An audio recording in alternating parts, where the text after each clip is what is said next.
Thank you for staying. Let's get into the news. And in our first story, the Northern Regional Security Council says it is deploying more men to contain any further escalations in the Yendi municipality. Currently, residents of Zakwali and Konkon are on high alert after unknown gunmen robbed and killed a man within the area. Northern Regional Minister on Thursday led the Regional Security Council on a fact-finding mission in the area. Security personnel will be stationed on the grounds to contain the situation. Martin Abugri has a report on the attack from Yendi. It was a moment of silent grief when various narrations were being told of how the shooting incident happened at Zakwali, where 8 people were killed and 4 seriously injured. The Northern Regional Minister, Alhaji Sani Alhassan Shaibu, had led a delegation of RECSEC members to the community to assess the situation and strategize to nip it in the bud. The Northern Regional Minister told the media investigations have commenced and appealed to the community members to aid investigations with information. And 8 bodies were recovered, some of them bent, and 4 seriously injured who are still in hospital. The bodies have since been deposited at the Tamale Teaching Hospital morgue. But what surprises the chief is that they do not know about any provocation that would have led to this incident. The Fulanis themselves who were affected, this old man who had spoken, lost 3 of his sons. This incident cannot go unpunished, but we can only punish crime when we are able to identify the perpetrators. The laws of this country does not allow us to commit crime. So if you commit crime, the law must catch up with you. The minister said the people have lost everything. Therefore, temporary shelter and food will be provided. We can all see that in the state that the Fulanis are now is very precarious. 1, feeding is going to be a problem. Sleeping, even changing, there are children here. Changing the diapers of children would be a problem. And so many other things. They are now thinking about their own safety. And that is why one of the measures that I have already indicated is to keep a police detachment here to make sure that they give them the necessary assurance that they are safe here. We would look for tents for them. We would look for food aid for them because the numbers are great. And we need to do so many things, even health-wise. As we speak now, most of them are traumatized.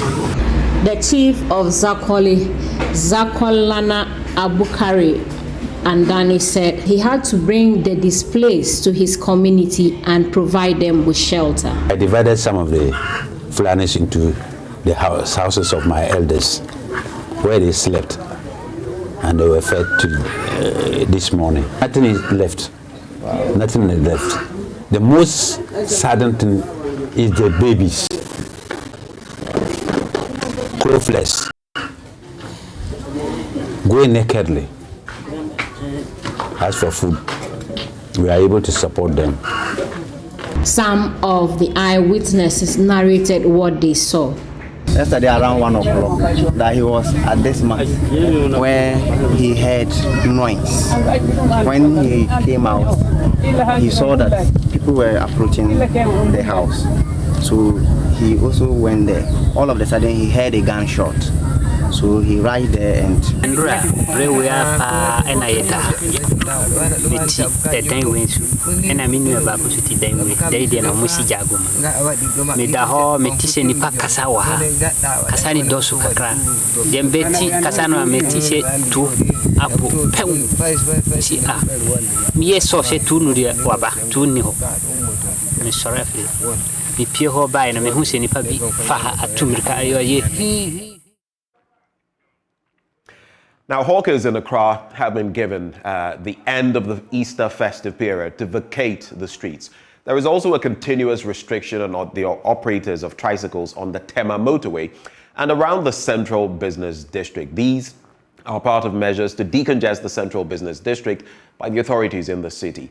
Now, the Greater Accra Regional Minister, Henry Quartey, in a media briefing said the move was to ensure discipline and that any defaulter would be dealt with according to the law. Restrictions on the movement of tricycles, otherwise known as Aboboya, on the motorway is still in force.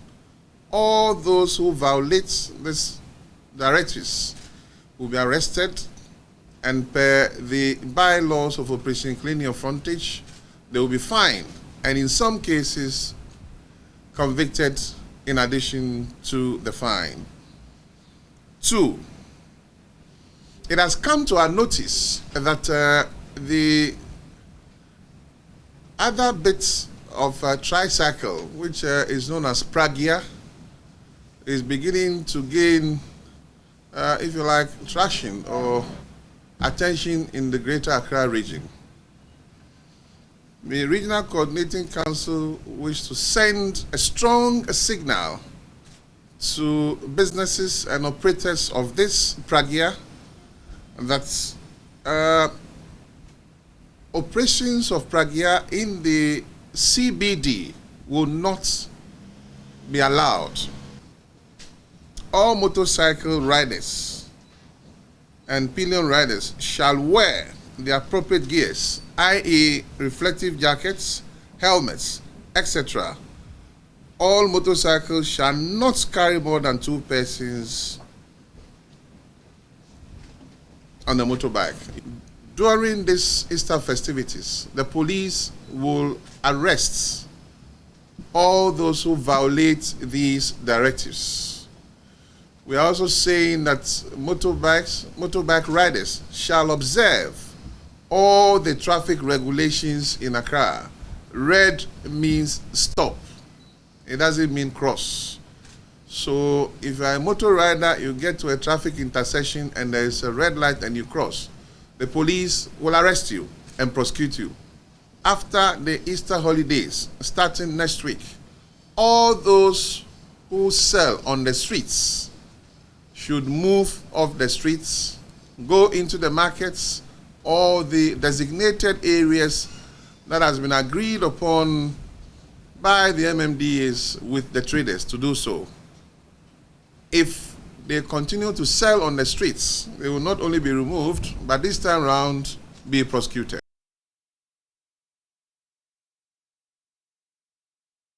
Government plans to pursue digital initiatives for economic transformation and social integration. Education experts are calling for support to enhance IT training and learning in schools. The experts believe such support will help students develop their abilities, create opportunities, and allow them to stand shoulder to shoulder with their counterparts in advanced countries. Speaking on the back of the 35th anniversary of the Sunny International School, Administrative Director of the institution, Jennifer Kumson, said parents and guardians ought to invest and also monitor their wards' engagements on the internet so as to achieve the intended purpose. There is more in this report. Our students of Sunny International School celebrate 35 years of impactful education. It was a moment of cultural and talent display. The ceremony themed repositioning basic education for a holistic learning experience through digitalization, aimed to rally stakeholders to support investments in IT training for schools. The theme, according to the institution, is in line with government's plans to use technology to transform the governance of numerous areas of the economy. Jennifer Kumson is the institution's administrative director. Where we are heading to as the human race is a digitalized world. So for our children over here, we are driving home the message also to our parents to let them understand that we have reached the age where we are having homeworks online, we are submitting assignments online. So we need to prepare our children for the future. So our children will be properly equipped. Should they move outside the country or go to any first world country or any country of that sort, they will be able to rub shoulders with other kids. Madam Kumsin also urged parents to keep an eye on their children's online activities, claiming children are readily exposed to inappropriate content. Parents also need to keep tabs on what their children are doing so that they wouldn't be exposed. There's so much content out there that is not necessarily serving us. Other than that, they fall prey to all sorts of schemes online, these Ponzi schemes. Anybody can reach out to our kids, pedophiles, anybody at all. So we need to guard our children. Augustus Mengel, an educationist, also encouraged stakeholders, particularly parents, to invest in the effort describing technology as tomorrow's wealth. Now you realize that the teaching and learning process is very simple. That is going to be tomorrow's world. So if you don't help your child to come along with it, then you are making the child suffer. The child will suffer in the long run. So parents will have to invest to enable them go along with it. Some students tell JoyNews why they want the digitization agenda to be embraced. I used to search for work. Sometimes they give us works to go and search for, so we use this for homeworks. With the internet, it helps us a lot, especially with our assignments and then project work. We do a lot of research through the internet. I use it to search for homeworks and then videos that is concerning science and ICT, sometimes maths too. Efwa Aprekua Boafo's report read to you.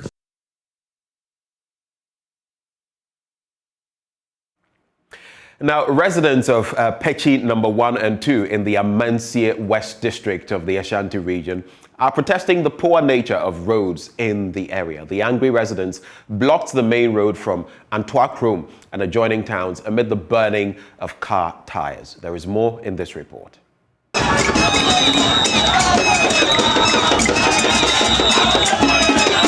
The demonstrators started from Pechi number 2 to number 1. This young lady, Comforter Mankwa, leads the demonstrators with a megaphone furiously registering disappointment against the government for abandoning the road construction after election 2020. According to her, the communities are tired of the ordeal they endure plying the poor roads. Go there, Dominasi, Amansie West, from Pechi to Antwa-Krom. Like we don't even know why. All the question we're asking ourselves is why? Thank you. Why? Up to date, up to now, imagine the food we eat. The road, my shoe is even an example. When even you dress, the most annoying and painful thing is when you dress and then you are going out. And you meet all your friends, they'll ask you, where are you coming from? You just have to lie. This is not a village, oh. Pechi from Pechi to Kenya is just 3 cities also. So why are we still being treated like villages? Why are they treating us this way? All our questions you're asking today peacefully, and our hand is in our hand. We are begging. Why? We need to know why we are still under this thing. We are expecting a good and a better road. We want development in this town. We are part of Ghana. We vote. Among the demonstrators were women and children who held placards with inscriptions, Pechi deserves better. Where is our share of the national cake, amongst others? Yes, it's time you remember who quite to see a bayama. You're too baby. You're one of sheep. You're a family. I've had a yakwa and yaman foot and to what now obey you. Mr. Quaho, idea, Mr. Quafana go on there. Idea bet to work as a coffee go as I finish. A quite a mamma baba and mama, who said, and then has a medical hospital in foot or so and I qua. Oh, boy, you at one mam's in foot on quiet and put on the queen. But you might, you call my Ghana. You do a baby, I say, you're good to the quine. You're sad to the Chiho, Apogu, as a machine from Nasi, that you any other for a while you can. So, what up and a cherry knap, a chair out of the floor. What is about to come out crying into a Thomas? Yes, son, and how to say, yes, son, what it's a one time on the street, and it's a petty number 2, petty number 1. The demonstrators trekked from one community to the other, blocking roads and burning ties to register their protest in their bid to get the roads fixed. The assembly member of the area, William Kusi, says not a single road in the area has been asphalted. Recently, the government came out with a speech that 10,875 kilometers of roads have been constructed within Ghana. And now when you come to Amansia West, Mantum Kwanta constituency, not even 10 centimeters of road haven't been constructed here. Are you not part of Ghana? These people were here before the election 2019, that the roads they are coming to construct them. Yes, we all agreed. They came after the election, all the cars and everything went away. We don't know those people who came to pick them. A time came that we even seized them from picking these machines, and even it turns to a fact that the people have not been paid. So if those people haven't been paid, how would they be able to continue constructing the road? So we are calling the government to come to our aid now. We are tired with the accidents. We are tired with the dust. Look at the people around here. Those people with the stores cannot even operate because of the dust and other things. The government should come to our aid now. Now we need him. Ewuku Malik's report read to you. Now, as a means of empowering rural women with employable skills to reduce rural-urban migration among women and the youth, the Association of Church-Based Development Projects has provided training and financial support to more than 7,000 beneficiaries in the Techima North, Kintampo North, and Tain districts. The Executive Director of ACDEP, Malex Alebikia, says this is part of the group's series of programs aimed at eradicating poverty in the beneficiary districts. And Asabit has more in this report. Rural women typically find themselves in disadvantaged positions despite their significant contributions to their various communities. This is because most of them tend to face more restricted access to productive resources, assets, and financial services. To help address this bias, the Association of Church-Based Development Projects, ACDEP, embarked on a project in some 3 selected districts to increase the access of women and the youth to decent employment opportunities. Malex Alebikia is the Executive Director of ACDEP. The project that is being funded by the EU is essentially to be able to help with the unemployment of women and youth in the 3 districts, and to do that by giving them opportunities to create their own jobs and businesses, and then grow those businesses that they can also employ other youth and women. So that's essentially what the project is about. 3 years after the commencement of these projects in the Kintampo North, Techima North and Tain districts, more than 7,000 people have benefited from this project by receiving various capacity building trainings and financial support from partner financial institutions. In 3 years, our target was to do 8,000 women and youth, and we have done 7,486. And in 3 years, we built 6 incubation hubs that will continue to provide support to the businesses. We have trained 77 business development service, private business development service providers, in addition to what the districts have through their BACs and their planning officers. These business service providers have actually been linked to the district assemblies through the BACs, and they are continuing to provide service to the businesses that we are working with and others. Business development specialist for the I2E project, Esther Mahama, highlighted that the project would go a long way to help reduce rural-urban migration amongst women in the beneficiary districts. As mothers and coming up mothers as well, it's very important to equip them with skills and employment so that they will be able to take good care of themselves. A lot of women migrate to urban areas because they don't have anything to do. But when they are equipped with some skills that they will be able to use to generate income for themselves, in a way it's going to reduce the urban migration that we have in our districts. That is why we are focusing on the women. Some of the beneficiaries at the project closeout meeting held in Kintampo emphasized how helpful the project has been to the development of their various businesses. I started with piggery, but I was having fish farming in my my mind, but because of water, you cannot do fish farming without water. So through ADEPT, I was able to get a loan to facilitate my mechanized borehole, and I got some poly tanks and generator, which helped me to, get water, to pump water for my fish farming. So ADEPT has helped me a lot to start the fish farming. This program has really impacted a lot of youth in Kintampo Municipal and the 10 districts. I'm part of it. And my project has trained about 30 girls in this community. So for my part, if I'm able to train these girls, that means the people in it have also trained a lot of people. So for that impact, they have really made that impact. These beneficiaries were, however, urged to enhance their partnerships with the various financial institutions and also take advantage of the government intervention programs at the district assemblies. Reporting for Joy News, Anas Sabit, Kintampo. It's a wrap on AM News, but we have the news review up next this Good Friday morning. Do stay with us.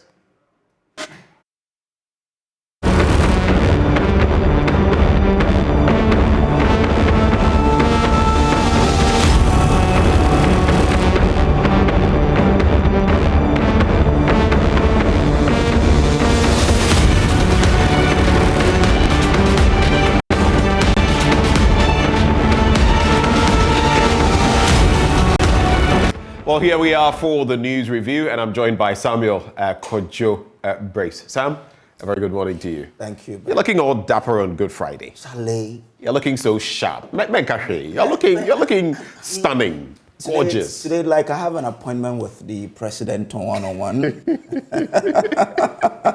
But it's a day that a lot of people feel we shouldn't celebrate. But it is fitting to celebrate on a day like this because on the back of what was done for us today, the Bible tells us by his stripes we are healed. It's not a preaching session we're having this morning, but at least some of us are proud of what God has done with us and proud of our faith as well. So here we are, Good Friday, culminating in Easter Sunday. Sure. Christ is risen, he is risen indeed. And we have to celebrate every aspect of it because it's a day which was supposed to happen. Because you and I, our sins had to be paid for.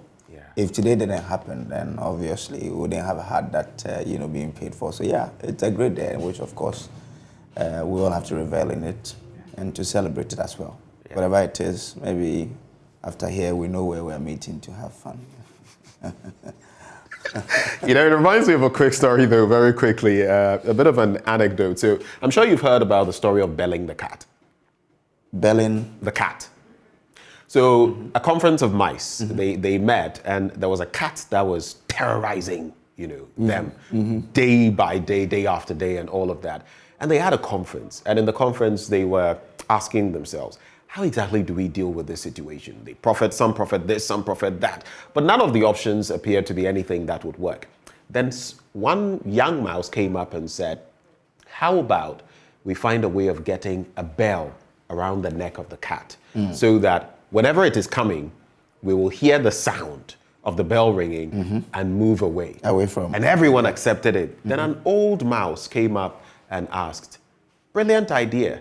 But the question is, who will bell the cat? Who will put the bell around the neck? Oh, okay. Which one of them would dare go in? They should elect about 2 of them who would dare do that. Exactly. And that, just as you spoke, it brought to mind that analogy or that story because Christ had to be the one to take that option and stand in for us. Yeah, sure. But anyway, so let's get into other bits, snippets from the online portals and more. Brace, I'll start with you. So we're going to start the conversation here when it comes to inflation and especially food prices. And that is, I mean, when it comes to agric, it's one of your fortes. We'll talk about that. We'll also talk about the latest democracy index and the rule of law and how we're faring. It appears we've taken a bit of a tumble. But maybe we should start with what My Joy Online or any of the portals is saying. Let's quickly start with one of them. Okay, so if you go onto myjoyonline.com now, Supreme Court's ruling on Asen North MP, a travesty of justice. That's according to former President John Dramani Mahama. That's a story there. You would also see Supreme Court has done injustice to Asen North MP. He should apply for review. That's according to Dafia Mapo. He appeared on PM Express within the week, I'm sure. Right. He was on the AM show yesterday. Oh, okay. Yes, okay. He was here with us. And I'm sure you've also heard from Professor Kweku Asare, who has said that, look, bring an end to this matter. All you have to do is resign. Resign. Take that option. Just go ahead, regardless of whatever is going on, court and all of that. Resign. Say, or resign here, Yamutu. Then there will be a by-election, and then put yourself in pole position to win, so that it can send a message. But even more important for me is what Professor Asare says about the problems. I've forgotten the exact terminology he used, but the problems extant in, the ruling or the judicial system. He pointed to some areas of concern in there, and I feel that is one of the areas that we ought to look at, because sometimes, and I'm someone very in the thick of things when it comes to the law as well. I feel that we can only get better, we can only keep fine-tuning, because there's no system that is perfect. So when we say some of these things, it has nothing to do with lambasting anybody, because I am not perfect, you are not, and obviously our judicial system isn't perfect. I had a lot of conversation around this yesterday, and people asking questions. Okay, so if he says he should resign, how is it done? What are the processes even to follow in this instance? Will that be it? Because we know that there is also the criminal aspect of this whole proceedings, which of course will be activated at a point in time. So if he resigns, does it kill it? Let's be factual. Even in instances where people have been mired in some things, that once there's a political tint, I mean, honestly, I don't see the criminal bit getting to the point where maybe he is incarcerated or something. I mean, let's be factual with some of these things. When it comes to our politics, I think there's an unwritten rule or some agreement that these political parties have when it comes to my party member, your party member, and some of the things that come up. They seem to have a convention that, they will prosecute these things, will appear, but in the end, case Yamutu. That is what I see. But I've heard people also referring to the Adamu Sakande. The Sakande case. And of course, if that is something that they are going anything to go by, take a cue from, then you should expect that it might get there. Because I've heard some leading politicians cite that particular case, and when that case comes in, then citing the case is one thing, but even for our judicial system to go to that extent is another thing. If you consider what even Kandapa, National Security Minister Albert Kandapa said in recent times in terms of context, I feel that even in applying the law has its spirit and its letter.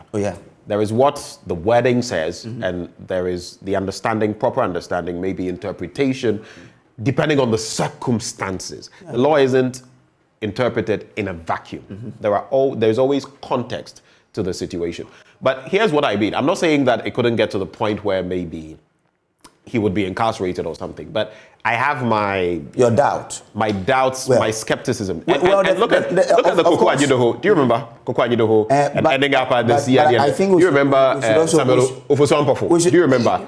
But these issues... No. I'm saying that these are political issues, whether you like it or not. That is true, but I'm saying that they fall within that domain. The reason why this may be a little different is that this one has a precedent where someone was booted out of parliament and was jailed. Someone said that case in itself is not exactly relevant or an authority to follow when it comes to this extant one. Well, let's see how this progresses. But, it's legal. What we have to also make clear is that the substantive case itself has not been... It's still pending. Exactly. It's pending. So when that substantive case, which is asking the court to declare that his election is unconstitutional and null and void, if that is determined, then of course you ask yourself, what is the next line of action?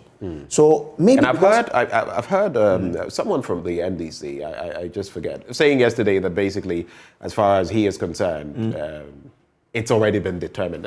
In the sense that he feels, on the back of the Apex Court's ruling, in this instance, it appears it's a sequence of events, and that he thinks it would lean a certain way. And that certain way would be that, well, it was unconstitutional, and so there must be a by-election. I found that a bit surprising, but that was the take of the person. So, anyway, I mean, this is an interesting development. Where it will end, we all can't tell now. No, nobody. We'll all have to wait how the court will progress and give us the final determination of the case. Then all the other issues that will come up, we say matters arising, will come up, and then we'll see. But I'm told that the man is very, very popular in Asen North.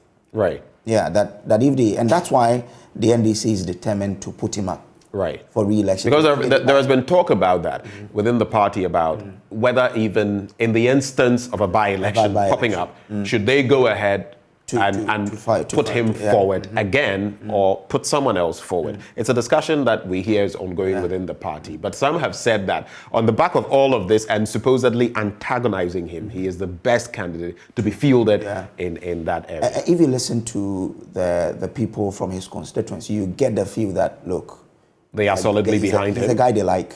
I don't know what he's done, but it looks like he's the guy they like. So, and you know, every by-election is also like an examination on the government itself. Yeah. So let's see. It's kind of like in the U.S. when the Senate seats are up for re-election or congressional seats. Test your popularity. Exactly. So let's see how this will go. But again, we're not saying that it's going to come up because the court has not called for that. Right.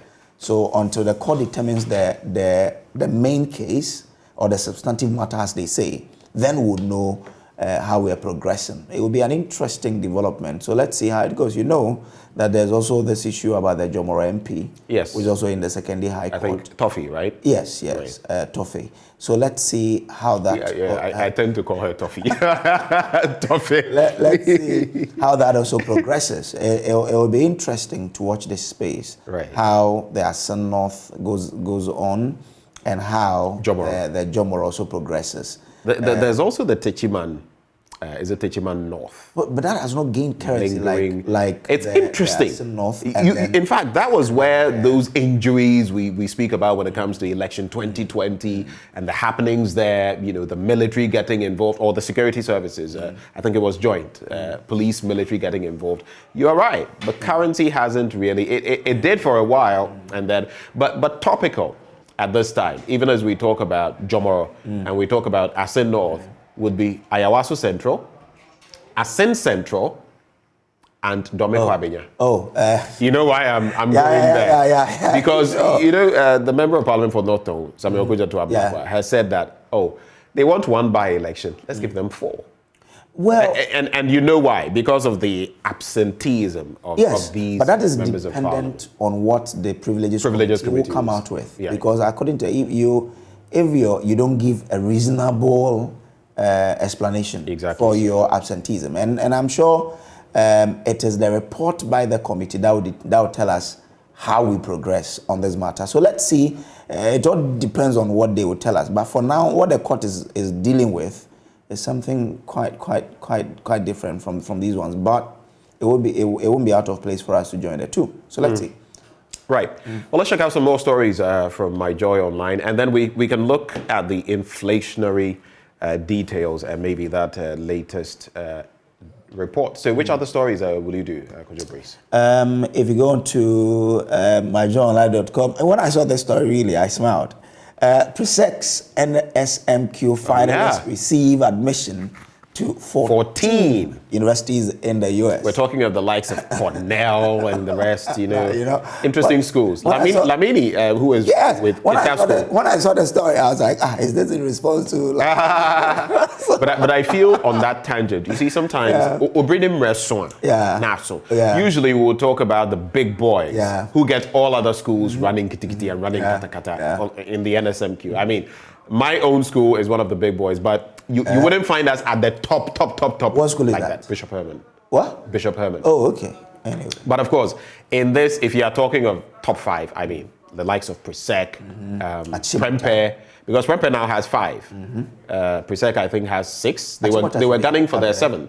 Then there's I think Mfantsipim, no, Owas, Mfantsipim, Achimot. I mean, if you picked the top 10, you would have these schools. Gehe, they have wonderful, results in the WASI and all of that, but not in the NSF. They've never. I think that their best is what, the semifinals. I've not really. I'm waiting for a day. I mean, I'm waiting for the day. I stand to be corrected. My school will also feature. Which school? Badubon, so Senior High Technical School. Where is it located? Agron Kanta, Hunter West. Okay. I've always said that you can go to or attend a good school and still turn out bad, and you can attend a bad school and turn out very good. I remember it's a thing of life. It's like getting a first class in university. People say, "Oh, you got first class." But Charlie, you don't be the first class you go. A senior of mine, when I went to that school first, I was quite not happy. She called me and said, "Look, it doesn't matter what school you went. What matters is that you allow the school to pass through you."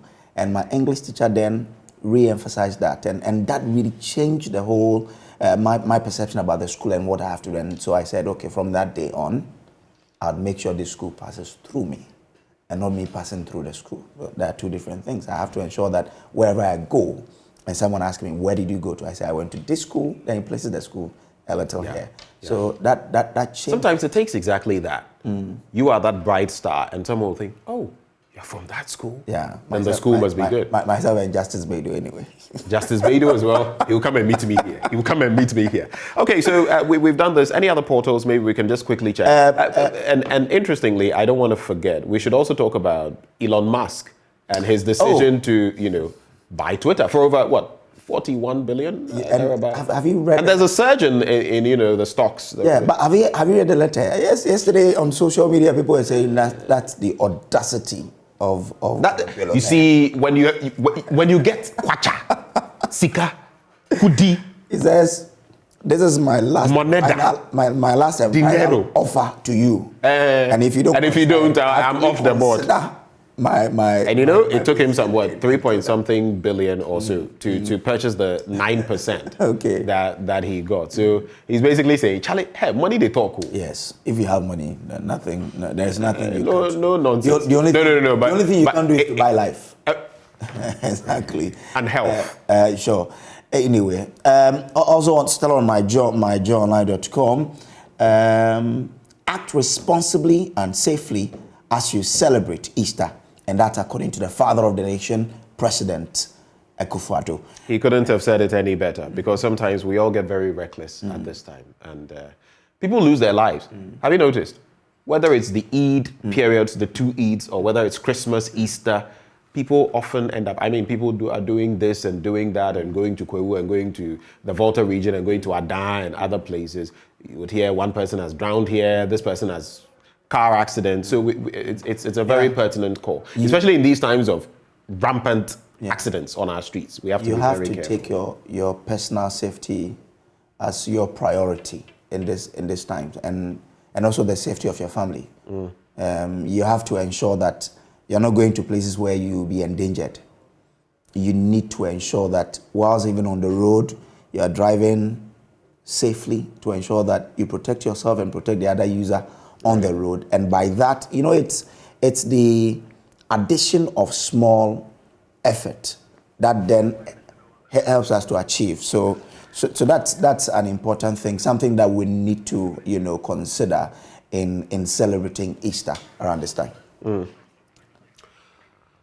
So those are the stories from my Joy Online. Are there any others you're going to be looking at? Well, so if you want to talk about business, says tax expert outlines 6 exemptions in e-levy law. So you can go on to myjoyonline.com and read details of that particular story. Also, food prices, transport fares push inflation to 19.4%, highest since August 2000. I want us to get into that before we do graphic online. The food prices, in February, we were told, that I think by the World Bank, that we would hit some highs globally, and some countries have done that. But in our case, it's been pretty stark, pretty steep. I mean, I think it was yesterday or 2 days ago, the Living Standard series with Mamiesi Thompson, and it's shocking. Some people are even talking about the fact that in some places, a ball of kenke is 5 cedis. That is outrageous. See, let me give you. And it's not common, but they say in some places you will get it for as high as 5 cedis. It's outrageous. See, a 50 kg of maize that was sold for 80 cedis, or say no, it was 60 cedis. Right.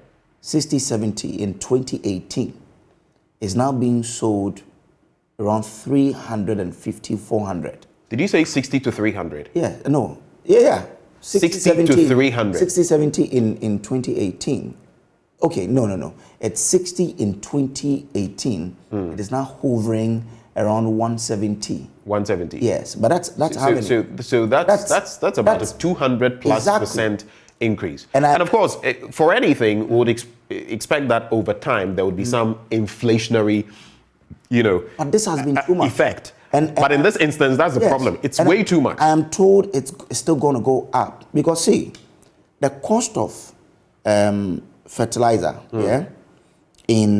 As for that one, in 2018, I had interactions with the Peasant Farmers Association, with John Dumelo and others, and it is indeed true. They all corroborate that they are paying so much more. So fertilizer in 2018 was 80 cedis.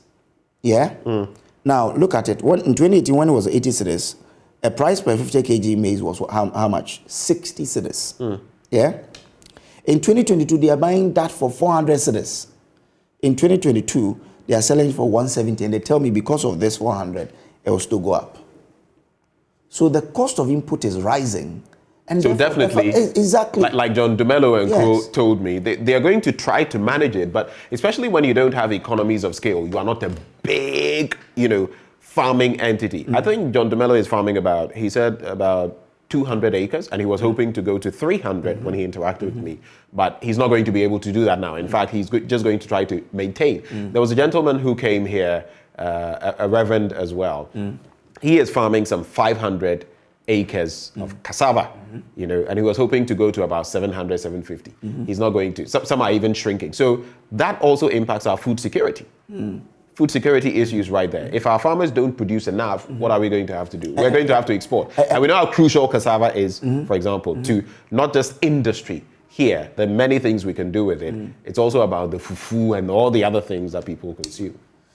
There are a lot of things that we need to do in the agric space to ensure that food is available and also cheap or affordable per se, so that everybody can afford it.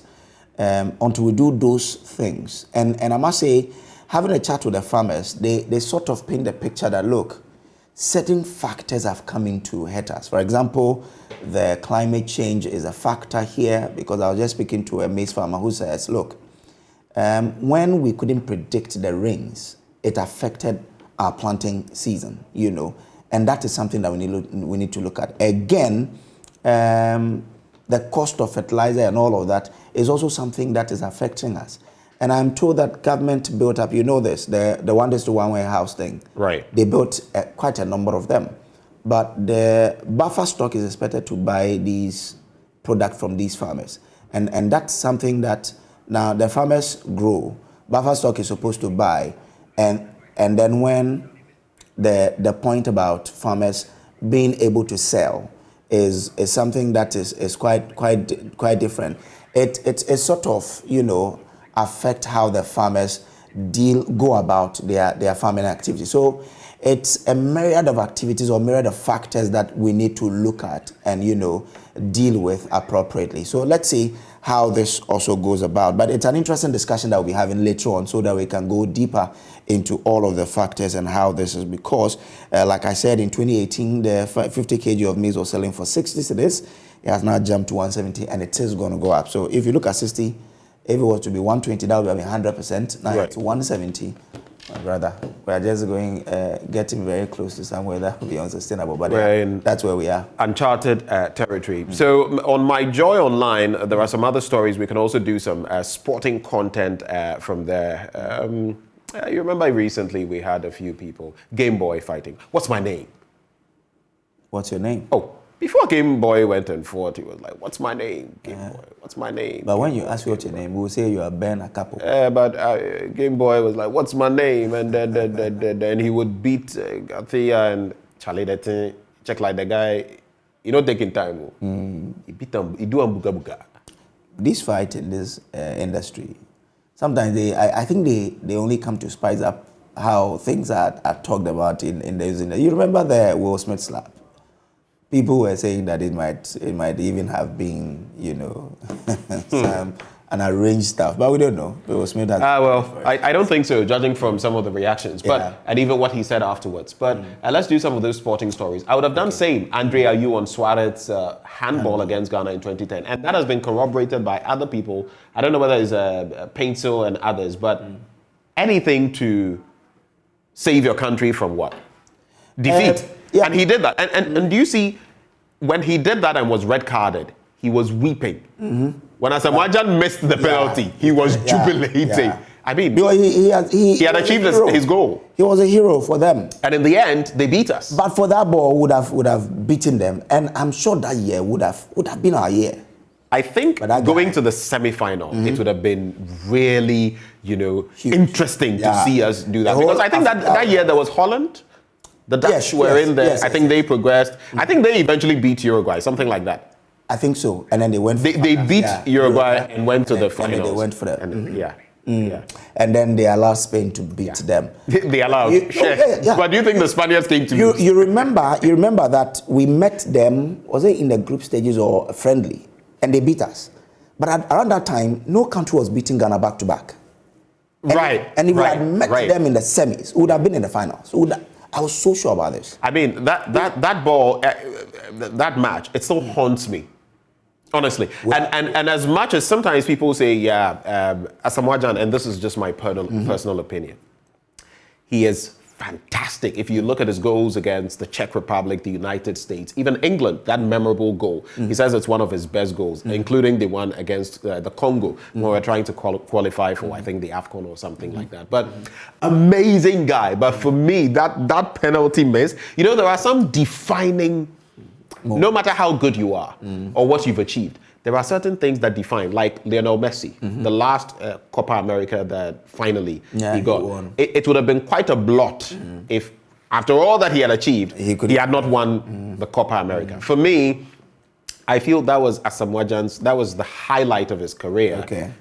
And he blew it. And it's even more topical because I feel Stephen Appiah, if you followed wanted to take the penalty. Yes. There was less pressure on him. And he said, let me take it. And I feel in that instant, sometimes you shouldn't go for glory for yourself. You should go for the glory for the group. For the group. And I feel that is where, for me, it will always hurt me because we were the hope of the continent at that moment in time. And Stephen Appiah was like one of the most matured people in the team who I think was better placed to have accommodated the pressure. But Charlie, what is... Some say Asamoah was thinking of the dancing he would dance. Oh, no. He wanted... Even before he had... He wanted to make himself proud and his family proud. It just didn't happen. From the footballing perspective, though, looking at where because it was more centered, the ball. Looking at where he placed it, the power bit. Sometimes I feel it is also a bit about how the training and stuff that goes into our players. Technically, we've not fared too well when it comes to penalties. In 2008, thereabouts, when we won the World Cup, and is it under 20? Under 20. It was, look at the penalties we missed. I think it was just a day that we had to carry. We missed what? Was it 3 penalties or or 2? I think it was 2, a piece. But interestingly, the Brazilians were also fumbling. But I feel with that kind of opportunity, you would want to place the ball, usually. Place the ball, whether right or left. Place it and measure your power. But the power and everything, that's why it hit the bar, ricocheted, and that was it. Individual players and how they take their penalties. Did you watch the Senegal? But even if you watch Asamoah, most of his penalties are directed. They are placed. Yes. Even though he will go for power, they are placed. This was centered. If you watch the Senegal and Egypt game, the last penalty was taken by Sadio Mane. Right. He knew that I had the expectation of the country on my shoulders. And he's not a good penalty taker. What do I have to do? Let me go for power. And he went for power. But he also went for direction. Don't miss it. It was middle. He went for direction. Oh, well, but no. I agree. It was scented, but he still went for direction, and there was intent. Exactly, but someone also hasn't had intent. I'm just saying that sometimes it doesn't just happen for you. We've had great. You remember David Beckham? The sort of penalty he missed. I'll tell you what. Euro 2004. I nearly died that day. Not died like, but nearly. I mean, just that for me, I felt we let Africa down. We were the hope of Africa. Nelson Mandela told us that, look, go and make us proud. But it was just not. Let's do something quickly to wrap the conversation. Let's look at graphic online, and of course, all the paragliding news is here as well. And then KNUST Swami Mazin. I hear that they don't pronounce it magazine. Swami Mazin announced partnership to redefine engineering. That is interesting for me because we've had the Kukumpes and the Mazins and the Abosua kinds. We've not been able to integrate, do anything with it. And the Kantanka bit too has not necessarily translated into what we've seen in different parts of Europe. There's also fuel station manager jailed 120 months for stealing 398,000 Ghana cedis. Opana. But these people, the joke. And sometimes these monies too, when you hear stories about how they use them, for example, like you hear stories that someone has put about 100,000 cedis on a bet when the money is not for you. I don't know what really goes into it. So we're near. But you don't take that risk. The money is not yours. You will not take that risk, but someone else will. You will not take that risk, but someone else will. Did you hear of the South African lady, a student, I think? Which one? I think some millions of rand or something was mistakenly placed in her account or something of the sort. Charlie started blow up. She was spending, I think she's been jailed. And a Ghanaian in the UK, something similar, years back, happened. And she was buying luxurious items and knowing very well that you weren't expecting that money in your account. When the money is not yours, you don't spend it the way you feel like. Anyway. Russian warship, let's do some BBC. Russian warship Moskva sinks in Black Sea. I'm sure you've heard of that. The Russians have been talking about the fact that maybe it was a technical fault, but the Ukrainians are saying they sunk it, so to speak. There's more there. Blood money being paid for Russian oil. That's according to President Volodymyr Zelensky. Of course, you would expect a lot on Ukraine. The war of words. The war of words. Yes, when he says that, I'm sure a certain man somewhere was. It will trigger something. Yeah. Let's go in here. Let's help them. But I think the bit about Zelensky being an actor has worked well for him in this instance. He's played it. Sure. You know, he's played to the gallery in some. It has made him the toast of the West. Let's see how this goes. Interesting, but I feel that the world should talk to the two parties. Let's bring an end to this. Yeah. It doesn't help all of us. All of us around the world are suffering. Look at us in Ghana now. Yeah. We're buying fertilizer for 400 cedis. They will say it's because we import a lot of it from Ukraine and Russia. Yeah. And because of the war, we are not getting it. So, when demand is more than supply, obviously, price elasticity, or whatever we call it in economics, they'll play up. And that's what this is happening. So they should care about people like us and say what we are doing is not. When all these things happen, it's those at the very bottom who suffer the most. And look at the people who have lost their lives. It's pathetic. They have to think about these people who are dying needlessly and say, enough is enough. Let's bring an end to this. I wish we can hear this today. Just to wrap, guilty verdict for Islamic State jihadist in U.S. Elon Musk, not sure Twitter bid will be successful. And Depp and Heard marriage ended in mutual abuse. You know, Johnny Depp, Amber Heard, the Aquaman star, mutual abuse. There have been accusations and counter-accusations. But anyway, this is where we draw the curtain. Sam, what a guy, pa. Whenever you come on, Charlie, you bring out another, angle of me that's solid guy. Even the multimedia fever, the multimedia. Maybe the suit too, the suit. Suit to know and the tie. And the different. Oh my God. Charlie, even the multimedia feel. That's the thing. The family. I agree. So I agree. When the family is tight, you get to be tight. All right, do stay with us. We have a lot more coming your way in sports and more. We'll be right back.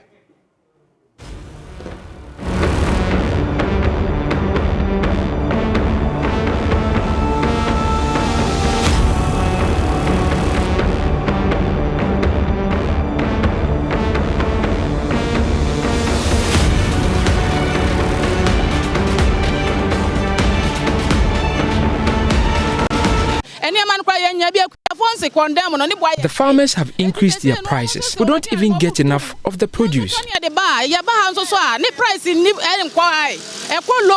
It's Thursday at Agbobreshi Market here in Accra. Hundreds of residents looking for bargain on food items visit here for their groceries and other items. This afternoon is no different, as busy as always.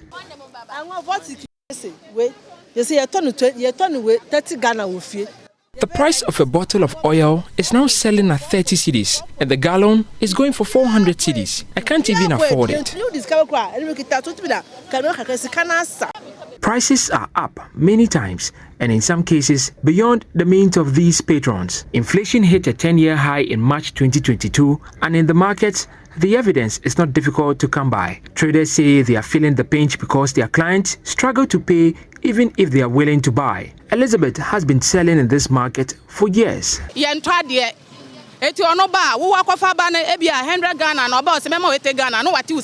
The market is slow. Customers drive a hard bargain when they come to buy, many times lower than we prefer.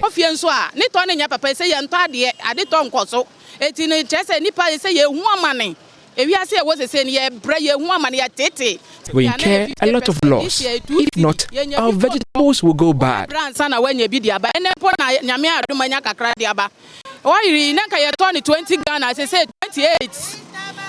Cooking oil.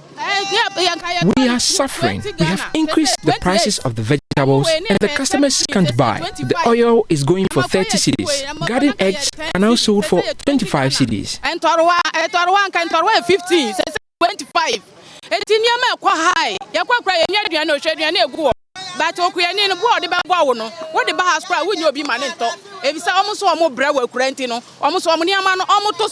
Florence Ambega is a mother of 5. She's come to Agbobloshi to shop for her home, but her pocket has been impacted heavily by inflation. All she's got is 300 cedis to pay for the increased food items aside the hike in her transport fare.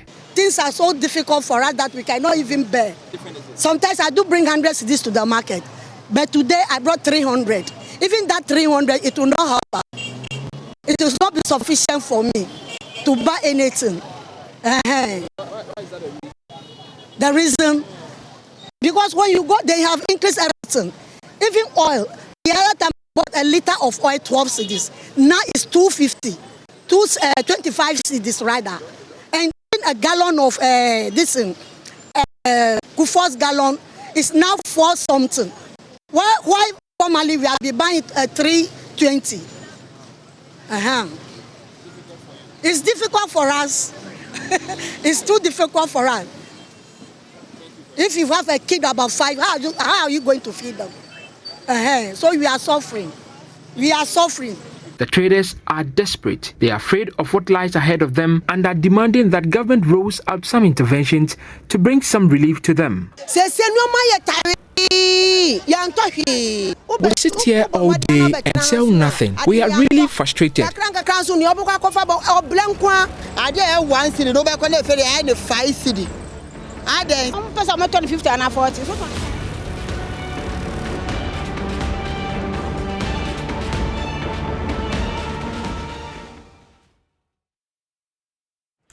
Well, thank you for staying with us on the AM show. Time now for us to hit our big stories. We'll be telling you about surging food prices. And Kojo, this appears, it appears that this may not be leaving us anytime soon, as it affects both the rich and the poor as well. Give us some details on that.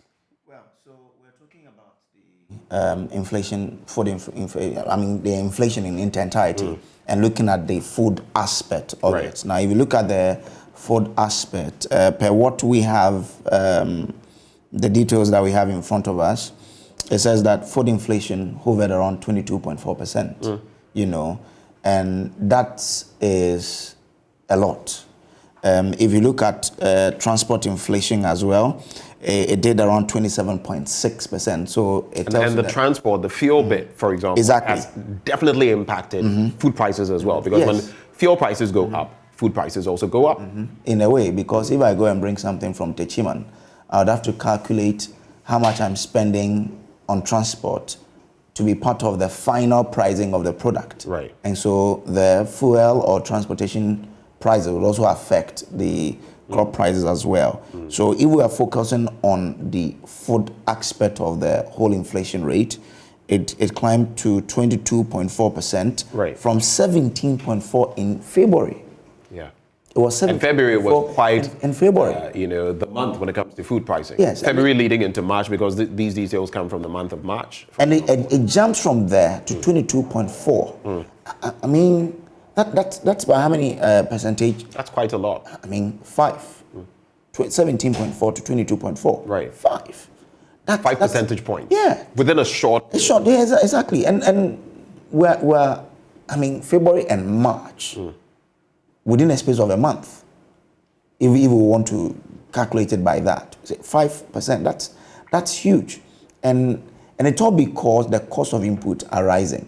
And I spoke to the technical advisor at the Ministry of Agri last 2 weeks, and he says, for example, the cost of fertilizer is still going to go up because we import about 40% of our fertilizer from Russia and Ukraine. Right. And so whilst that means what? 4 out of 10. Exactly. It's coming out from Russia and Ukraine. Is practically going to be impacted. Exactly. So as we are having, to import from other areas, of course, the price will go up. So it doesn't look like we're going to have a reduction anytime soon. And fertilizer prices were already inching up even before this crisis. So it just goes to make the problem even worse. But how do we get around this challenge? How do we circumvent it? And we'll be engaging some industry players. The president of the Peasant Farmers Association, Dr. Charles Nyaba, joins the conversation. We'll also be speaking to an agric economist, Dr. Albert Obeng Mensah, an agric economist, and Anthony Morrison, CEO of the Chamber of Agri Business. All of them join the conversation. Maybe your quick take before we get... Just before, let's run listeners through the price of fertilizer. Exactly. In 2018, fertilizer was selling at 80 cedis. In 2019, it jumped to 90 cedis. In 2020, it came to 120 cedis. And then it increased to 200 cedis in 2021. Now, it has increased to 400 Ghana cedis. So that's how much fertilizer has been moved from 2018, which was selling at 80 cedis, to 400 in 2022. So it tells you the quantum of leap we've had in terms of just fertilizer alone. And that is what is also partly what is pushing the price of food up. Let me say a very good morning to Anthony Morrison, Dr. Nyaba, and Obeng as well. Gentlemen, a very good morning to you. Good morning, Kojo. Okay, looks like we have everyone on board. I'll start with you, Anthony Morrison, CEO Chamber of Agribusiness. It's good to have you, my brother. Now, when you look at the recent inflation rates when it comes to food, and I've had discussions with some of your colleagues on the back of high cost of fertilizer, high cost of labor, and basically everything else in the food chain or the value chain rising. How did it hit you, the sort of percentages or the sort of rise we have seen in recent times? Yes, Benjamin, thank you very much, and a very good morning to my very good brothers in this, on the line with me, Dr. Nyaba and his other colleague. Yes, you see, we have come to this point because of the COVID-19 pandemic. Let's be very analytical with it. The pandemic has been very destructive, and it also influenced the supply chain or the global logistical supply chain. Even without the Ukraine-Russia war, we were actually going to start picking up with regards to fertilizer from May, June, thereabout, because we knew that the likes of Yara were coming on board from UK productivity. Those of China were coming on board because they had closed down as a result of the pandemic. They actually closed down. So they were coming on board. Now, with the Ukraine-Russia war coming in, we had that challenge with fuel already. Anytime there is a fuel increment, it affects everything across board. So we had challenges with that. It affected transportation. And in Ghana, our food transportation is not hinged on railway system. Right. It is actually hinged on vehicular movement. So it's very expensive to move food or to put your food transportation on this sort of thing. Now, going forward, you will also see the quantum by which the fertilizer prices have, or the percentage, have jumped. For me, if our food system was that robust, if you look at the Economic Intelligence Unit, it stated clearly that our food policies were not aligned, they were not harmonized, government wasn't committed to the deliverables that they promised to, and also our content were not properly situated within the global food system. So we need, there seems to be that dichotomy, there seems to be that disruption, even in our own system. So we need to look at it very well. Now, we can narrow this to a number of points, but I also think that the generality of the industry has not been moving very well. And this exposes us within the few months, 1.5 months, 2 months that we've had this Russian-Ukraine war. If our system was very strong, robust, we shouldn't be feeling the rising cost as it stands now. Mr. Morrison, we've always been talking about how we are quite gullible to the changes on the international market. For you and your how you've been in this field for some time, what do you think is that thing we can do as a nation for us to stop how we become affected by anything that happens on the international market? Recently, I know there's a fertilizer factory that was launched somewhere in the eastern region. Isn't it where we should look at to say, let's produce some of these things in here so we won't be exposed to these happenings on the international market and how they affect our farming? Yes, certainly. For us, the Chamber has always done a number of research and proposed solutions to government. First, we need to look at local content. For instance, we are the second largest producer of cocoa. What do we use the cocoa pods for? Okay, cocoa pods alone can provide potash, can provide some serious nutritional deposit for the soil. But what do we use them for? We produce huge quantities of cashew and several others. Now, we need to look at how we can develop the local content policy for agricultural productivity. Then again, there's something we have been working with the African Union and FAO, agribusiness PPP partnership. How do we get the private sector into this whole conversation? When I say the private sector, I'm talking about the corporate industry in Ghana. Because when we import some of the maize and starch from soya, wheat, Brazil, and places like that, these places are supported heavily by the corporate industry and not government. So we need to also look at that discussion. And you see, it's very difficult to get government to have buy-in into some of the activities from organizations like that, because governments have their own politically designed programs. And if your program does not align to them, they are not going to accept it. We also need to look at how we can make use of technology. Okay, recently, 2 weeks ago, Parliament was looking at a project that government was going to take $25 million from a German bank to finance an Indian company to set up an assembly plant here in Ghana. Is that the way to go? Okay. So we need, there is so many, how do you call it, non-aligned stuff we are doing in the industry, which does not support the big picture. For instance, we have been exploring petroleum for how many years now? And we've fled the gas. Why can't we, up to now, make sure that we are doing urea? Okay? I think the previous government started something like the fertilizer factory. Right. What has prevented us from completing that model? Okay? So Nigeria have their urea. But I also think that as a country and as business, government should take itself completely away from the agriculture sector. The agriculture sector is not for government to play with. Government is supposed to make sure they have the regulatory measures, and that is why I have been calling for the setting up of the Agriculture Regulatory Authority. Nobody, apart from MOFA, we are not seeing any serious work from government on the agriculture front.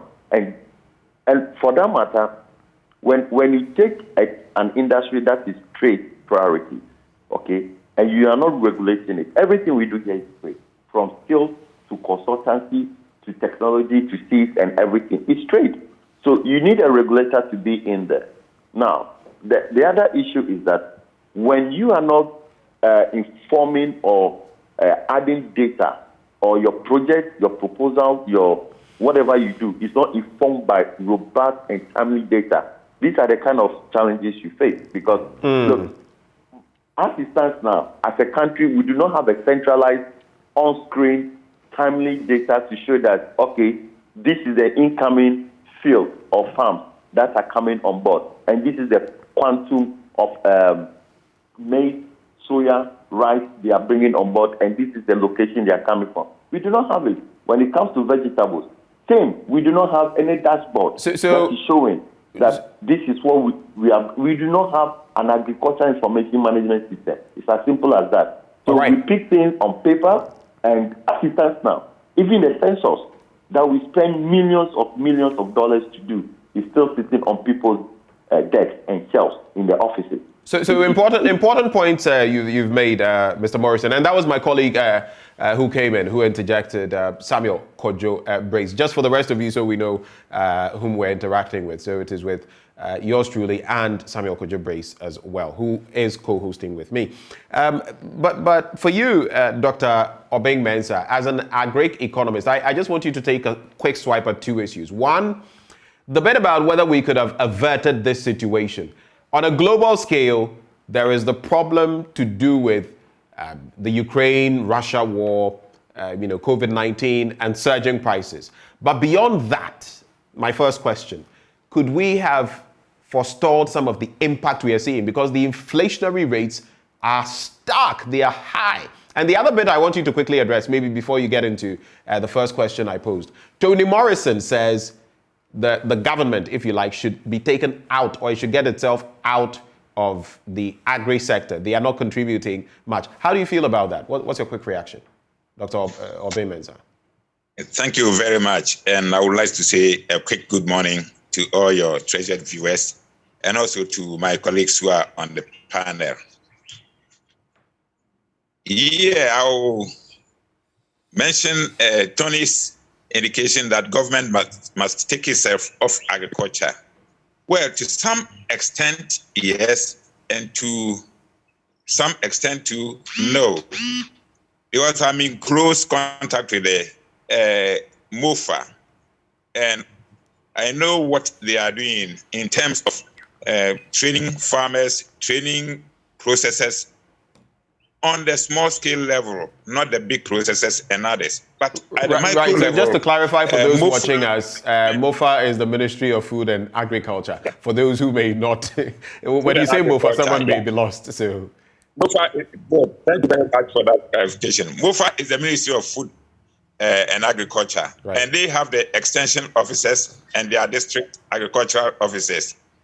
I'm very close to them, and they are being quite a lot in up the capacity of farmers as well as microprocessors and others. And I think that is quite a good job from the government end. And so taking them off, then maybe we are placing them under a unit which will help them more to carry on with what they are already doing.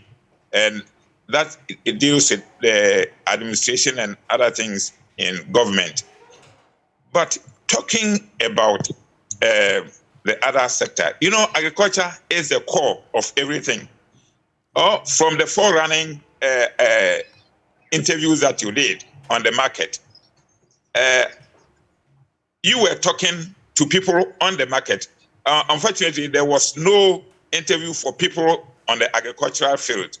And if you are talk to the agricultural people, the farmers themselves, then you will see that they are doing what they are capable of doing within the constraints that surround their job. Agriculture is on the ground, and they are facing the problem of fertilizer. Our soils are getting poorer and poorer day in, day out, and they need a fertilizer. They need some kind of agricultural inputs like agrochemicals and tools. You know one thing, one major thing missing in farming on the ground now is farm labor. Farm labor. Most of our young people who have the strength to serve as the mass farm labor force, they are now in school because of new trends in our educational system. Now we have free compulsory basic education, then we have free secondary education. These are taking almost all the people from the farming areas. It is not bad at all, it is good. From a secondary school, they are proceeding to university and other tertiary institutions. So we are losing a lot of farm labor. What we ought to have done is to replace the missing farm labor with small-scale equipment that's appropriate technology and tools that are easy to handle but very helpful in replacing the farm labor. Where is it? We don't have it. But fortunately, from the interviews you conducted, you see that still there are some food market, and that's what I'm happy about. We still have food, but the prices are rising. I would say, are the rising prices adding some income to the farmer? And if you trace it down, then you see that the farmers are not receiving any extra income from their properties. All the additions are going to those who take it from the farmers and deliver the goods step by step to the consumer, which means the farmer is not a problem now. I can't even when people move at all because production was not there. But now it is the value chain from the farmer to the consumer that are responsible for the added cost in food prices. And they have their reasons: rising fuel prices, rising cost of transportation, a rising cost of services, and other things. And so we must look at this from that end. But I am an agricultural person, and therefore I usually want to look at it from the farmer's point of view. Tony talked about rising cost of fertilizer. That was perfect. If the farmer buys 1 bag of fertilizer and there is an additional cost to it, if the farmer hires labor, a person or a machinery, and there's added cost, then of course, he or she cannot sell her produce as he used to sell it yesterday. And we all know that when you put a seed in the soil, it's not going to take just 2 or 3 days to come up. It takes a number of days. And therefore, this rapid increase in cost is not coming from the farmer, but it is coming from the off-takers from the farmer. And so when we have to talk about it, then the farmer does not actually gain anything from this rising cost of food, but the other actors. From the market, you realize that... Dr. Mensah? Yeah. Yeah, could you brace here? Yes, please, my brother. We've spoken about all of this, and I'm sure in our years in the university and all the years we've done at Greek, we've been talking about the challenges that has to deal with making sure that the farmer is better off and how the value chain is also impacting on the final prices. How can we tackle this? Yeah. Where do we start from? We start from providing the farmer with the necessary inputs for farming. And I've mentioned labor. Labor is not missing, almost completely missing. When labor is missing, the farmer cannot be better off. when labor is missing, then we need to adequately replace the labor with technology. And we have, as I'm speaking, I'm sorry to say, we have not developed appropriate small-scale technologies to replace the missing labor force. And that still puts the farmer at a disadvantage. When you come even to the animal sector, poultry, farming, and small ruminant farming, I'm not talking about cattle because you don't have a lot of them here in Ghana, but talking about small ruminant farming and poultry farming and other animal farming, still, we have not developed appropriate technologies that will help the farmer to have some relief in the form of labor input. And so we have put the farmer at any advantageous position yet. And so the level of production still remains low. And you know,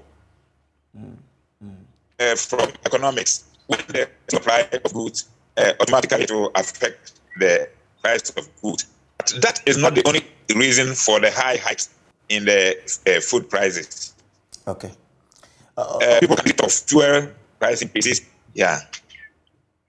So the farmer, what I'm saying is that the farmer is actually not the cost of this high high cost of food on the market. Fortunately, we have a member of the Peasant Farmers Association of Ghana, Dr. Charles Nyaba, with us here. Doc, you've listened to Dr. Mensah talking about the fact that the farmer is not to be blamed for the rising cost of food prices on the market. What's your take on that? Let's start from that point. What's your take on where Doc ended? Okay. Good morning to yourself. Let me also say good morning to my fellow panelists and our members who are listening to us this morning. I think I agree completely that we should rather pat the farmer on the back for holding the economy in the COVID crisis since 2019 to date. We have been producing at a loss, but we just thought that it's our duty to contribute to the stability of the nation. That's why we've been doing that.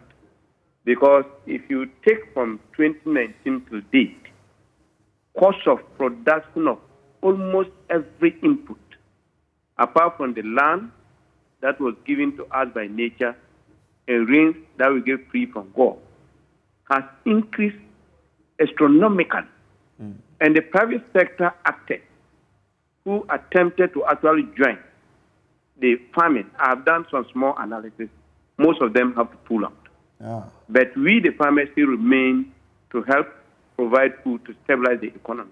So it will be unfortunate for anybody to try to associate the current crisis to the farmer that we are charging high for food items or whatever. That would be my take. But I would like us to reflect a bit back, to look at what brought about this whole fertilizer subsidy program.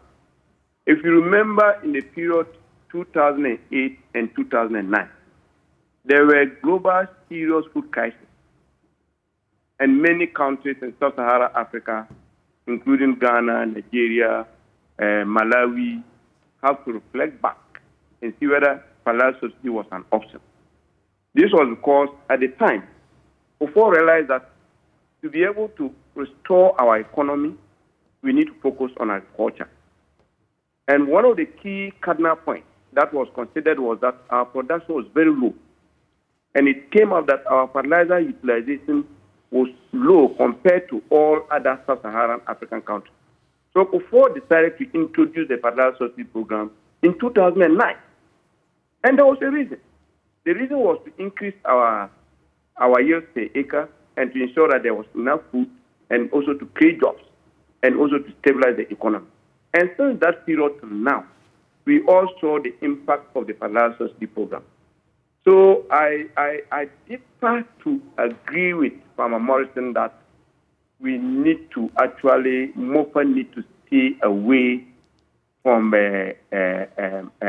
or government need to stay away from the agriculture sector, because even if you look at the developed countries like Thailand, like United States of America, like Russia, we must talk about, like China, they subsidize their farming. Thailand rice could not have competed with our rice without subsidy. Thailand gives zero interest rate loans to farmers. Japan gives -4 interest to farmers, which means that if you take loan from a bank in Japan that you are going into agriculture, they pay you 4% of that if you took the loan and used for agriculture activity. So it will be unfortunate for us to even start thinking about withdrawing subsidies to farmers. Now, let's look at the various components that are causing the recent high price of food and shortage in the various markets. In 2021, just like we said earlier, we started the season with government inability, even though the fertilizer subsidy policy was there, but government failed to actually pay for what the importers had delivered earlier. That was in 2020. So we drew government attention that if the monies were not settled, it was going to impact on farmers' access to fertilizer. And if you look at the areas where we get greater quantities of our cereals, legumes, and other vegetables, in northern part of the country. And this part of the country, the lands in recent times are infertile. If you don't support the land with fertilizer, the yield, you are likely to get very, very low yield. So we drew government attention that something must be done. Otherwise, we were taking signals from the companies that if they were not paid, they are not going to deliver. Government didn't heed to our recommendations. Now, the same last year, input prices were very high. Even there were instances, importation of some inputs like tractors, agrochemicals, and other farm equipment was impossible. So now, in the middle of the season, when we started, there were also droughts, and along the lines, there were flooding. So all this contributed to the limited food that we have at the moment. Now, let's look at 2022. My concern is 2022 and in going forward. As we stand, last year, this time around, even though the crisis was there, government had asked the fertilizer companies to start releasing fertilizer in the market.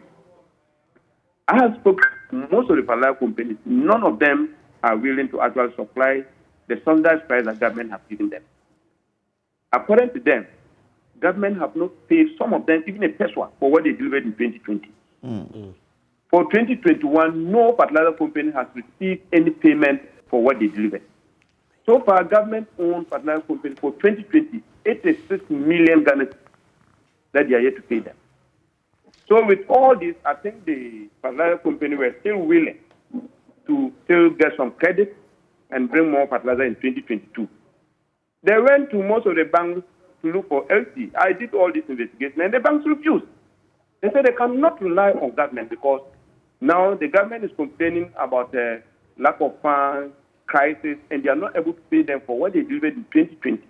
So if they give them LC and they bring the product, what is the guarantee that government will pay them what they owe them in 2020 and 2021 and that of 2022? And as we speak, we are not getting any signal from the Ministry of Finance whether they will be paying 2021 or not. I'm told what is budgeted or what is casted in the 2022 budget, that money for the fertilizer subsidy is going to be used to pay part of 2020 delivery. But they are not even talking about 2021, which I think is very unfortunate. So for us, we think that looking at the crisis moment, if you talk about the food price, the inflation that we are talking about, food price inflation less. So if you're able to bring the food prices down, I think it will smoothen the level of inflation that we are experiencing. Right. But we are not doing things that will lead to we bringing that down. So for us to be able to address that challenge, we need to seriously focus on cost of production for the farmers. And fertilizer is one of them. High cost of mechanization services is another. High cost of fuel is another. The other factor that, in the very short run, we cannot say governments should address, has to do with climate change and the water. But cost of fertilizer and cost of mechanization is within the control of government, which I think they need to do with an immediate effect. Okay, Dr. Nyaba, Benjamin here. It's interesting you bring up these points because that is exactly what I feel Farmer Morrison or Tony Morrison was referencing. So you've just mentioned in the last few seconds, you've spoken about the high cost of fuel, you've spoken about the high cost of mechanization, and then you've spoken about climate issues. Of course, that's a global issue that every country has to grapple with. But even there, would you say that we've done enough? So the question is, if government has been in here, look at what you were saying about fertilizer prices and all of that. We have not taken the initiative from over 60 years ago when there were some initiatives to, set ourselves up when it comes to fertilizer production. Look at us, 64 years on. We now have to fall on Dangote for fertilizer, even when we are, a petroleum producing entity ourselves. So don't you think that is the angling that administration in and out, we have benefited from agriculture as one of the backbones of our economy, but not much has been invested in it. You were talking about the fact that even going for a loan to do business, look at how complicated it is. How much have our governments in and out done to ensure that a farmer can have access to good loans at very good prices and then, incentivize it. So when you look at all of these, don't you feel that apart from the few subsidies here and subsidies there, there's still so much work to be done and so much more that rests on the shoulders of our governments? I think on that bit, I perfectly agree with Farmer Morrison that government still has a role to play here. In going forward, we need to focus on establishing our own fertilizer plant. And this doesn't necessarily have to be only chemical fertilizer plant. We could also consider organic fertilizer plant. But to be able to do that, any company that is having the intention of doing that will still need government support. Because if you're going to bank for loan, the kind of loan that we are taking, the banks will need a guarantee from government that when you do this, we'll be able to facilitate the process. And that is not there. 3 years ago, there was plans. We even launched a plan as part of the fertilizer expansion program to establish fertilizer factory in Ghana. Even the Moroccans came to do they came to do the visibility study. I don't know why we are not yet there. So to me, that is something that we cannot even negotiate. But in the short run, we are talking about addressing the issue at hand now, because we can't carry this to 2023. Because what happened in 2021 that we are currently here, the issues in 2022 are even much intensity than what happened in 2021. So if you don't address those issues, in 2023, it's going to be much worse. So for us, we are thinking that in the very short run, governments should mobilize resources and settle these companies and order them to start releasing the fertilizer to the farmers. Once we are able to do that and farmers increase their production, we will stabilize the system. Then we will now put in plans to ensure that we attract private companies to come in and establish fertilizer manufacturing in the country. Now, let me tell you, it's not as easy as we always say in terms of establishing fertilizer manufacturing companies here. Look, what Dangote is doing is only urea. It's not a compound fertilizer. So to establish a fertilizer company in Ghana, you will virtually be importing almost every raw material to be able to do that, which goes with a lot of resources. The machinery that we need to use for the production itself is huge. Doc, so I'm saying that is not beyond us. And if we had taken that initiative years ago, I admit, it's a complicated process, but if we had forethought and done this, because now we've been caught pants down. I mean, which is worse? Now that our farmers have to buy, and you are in the thick of things, have to buy fertilizers at this huge cost with the inflation, or to have had our own processing plant over the years developed where, it would be cheaper for the ordinary farmer. I mean, when you weigh them.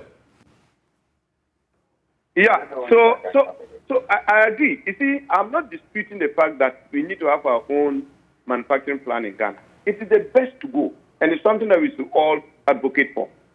But before we are able to do that, I think the first thing government need to do, let's address the short-term issue first. Now, in going forward, what government need to do is to actually take the politics out of investment in the agriculture sector. There is so much politics going on, such that an individual investor who doesn't want to play into that gala will find it very difficult to actually penetrate. There are people, there are investors who came to this country willing to invest in one area or the other, but because of the policy, they have to withdraw. I told you there was a feasibility study that was done by Morocco. Everything was set up for the fertilizer manufacturing company to be established. That never happened. For several reasons, I'm not ready to discuss on air. So for us to be able to get there, we need to first address too much interference in private investment when it comes to the agriculture sector. But I was only saying that in the short run, let's see what we can deal with, what we have at hand, so that in 2023, we will not be here discussing about the same issue. Well, let's turn our attention to Farmer Morrison. Mr. Morrison, we say that we've been playing a lot of lip service to the agri sector. For you, what do you think we should be doing now to deal with this, such that, like Dr. Nyaba said, we don't have to come back to this conversation again? Yes, thank you very much. Before I answer your question, I just want to clarify something. When I said government should take itself from agriculture, I'm saying that government should take itself from the trade component of agriculture. For instance, importation of, tractors and all the things that government imports. Government has no role in importing some of these things. What we also need to do is that, yes, of course, there is nowhere advanced country in this world where subsidies for agriculture has worked. So we need to also take subsidies out. However, what do we need to give to our farmers? What are their key challenges? Their key challenges is first, having access to tractors to plow, having access to good quality seed, having access to fertilizers. Now, what can government do to facilitate this? You see, government's role is to provide some externality. If you go to some of the major food production zones in the country, it will shock you to know how bad these roads are. And when you produce food, it can take you at least 5 days to drag a truck of food from the farm onto the main road.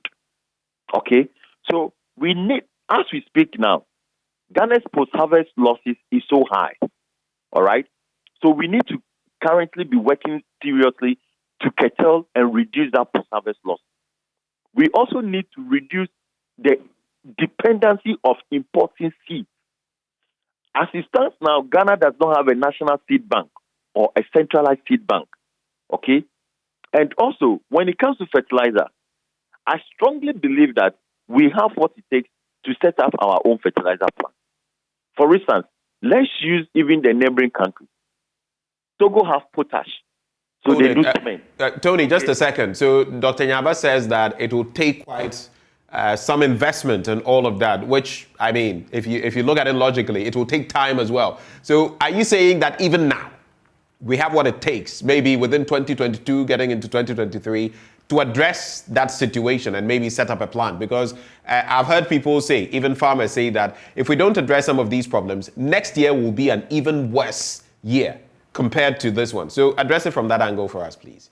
Yes, I agree with him perfectly. But you see, from the point of the fertilizers, we are currently talking too much about the chemical-based fertilizers. Let's look at organic fertilizers. It can turn around within 6 to 12 months. We have a lot of depository materials that can be used for organic fertilizers. And this is where we need to go as a country. Is it possible we can just look at the organic fertilizer policy or the organic agriculture policy industry in Ghana? And that can also help with our health issues. Now, prices, predicting prices of food to keep increasing. Yes, of course, for the next 12 months, food prices are going to keep increasing because of the challenges that are available to us. What we need to understand is that, Ben, the politician sees agri as the opium of the people. It's a tool for politicians to use farmers to government or to power. If you can take government out of all this, okay, government should not have a role. If you want to provide services to your farmers as an MP, it's not a cutlass or seed that you need to provide, because there are major things you need to provide. Develop the roads, provide electricity, provide other externalities that will enhance that. We also need to look at these areas very well.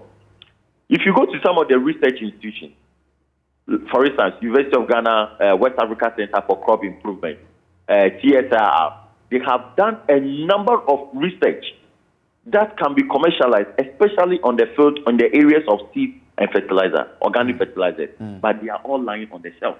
Okay. Government, Ms. Morrison, we're talking about the development bank. Let me thank you here and move to Dr. Mensah. Dr. Mensah, like Mr. Morrison is saying, we always say, let's construct the roads, let's do that. But if care is not taken, this will be recurrent. We'll come back again next year and talk about the roads have to be constructed. What must we do to ensure that all of those things are done? We've been talking about mechanizing our agriculture. We've heard in budget that we're going to set up mechanization centers and all of that. Yet little is being seen. So what can we do to ensure that these things are done, that we don't come here tomorrow to still talk about the same things? Thank you very much. What Tony has said is very, very true. We need the roads, and we need transportable roads. What we can do is that once we say we have a decentralized government, where local government takes care of almost everything at the district level, we must, as a nation, demand some kind of accountability from our local government district offices. You know, we are talking about agric. None of us here know the budgetary allocation at the various districts for agriculture and how much of those allocations are actually used for agricultural purposes. We need to demand accountability for that. One thing is also that I don't want a situation where we will improve the capacity of farmers to produce, and then after production, they have their food getting rotten on their farms.